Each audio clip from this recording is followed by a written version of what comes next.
आज अपन टेस्टिंग देखने वाले भाई इस वाले स्काई शॉट की। हमारे पास यहाँ पे भाई बहुत बड़े वाले स्काई शॉट भी आप लोग देख सकते हो, जिनकी साइज काफी ज्यादा ह्यूज है। यहाँ पे 25 स्काई शॉट भी है एंड और भी बहुत सारे हैं, लेकिन आज इसकी टेस्टिंग करके देखते हैं इसकी परफॉर्मेंस कैसी क्या होने वाली है। एंड ये काफी तगड़ा दिख रहा है दिखने में, तो चलो इसको जला के देखते हैं कि इसकी परफॉर्मेंस कैसी होगी। तो सबसे पहले इस वाले स्काई शॉट को यहाँ पे रखते हैं अच्छे तरीके से एंड उसके बाद में इसके फ्यूज को लगाते हैं आग। तो जब तक मैं इसके फ्यूज को जला रहा हूँ, आप लोग वीडियो को लाइक कर दो, चैनल को सब्सक्राइब कर दो आने वाली इंटरेस्टिंग वीडियोस के लिए। एंड चैनल को सब्सक्राइब करना मस्ट है, तो अभी से कर देना।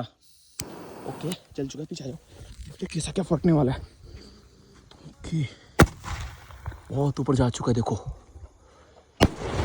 ओ भाई सही में बहुत प्यारा था यार। नेक्स्ट वीडियोस के लिए चैनल को सब्सक्राइब करके रख लो अभी से।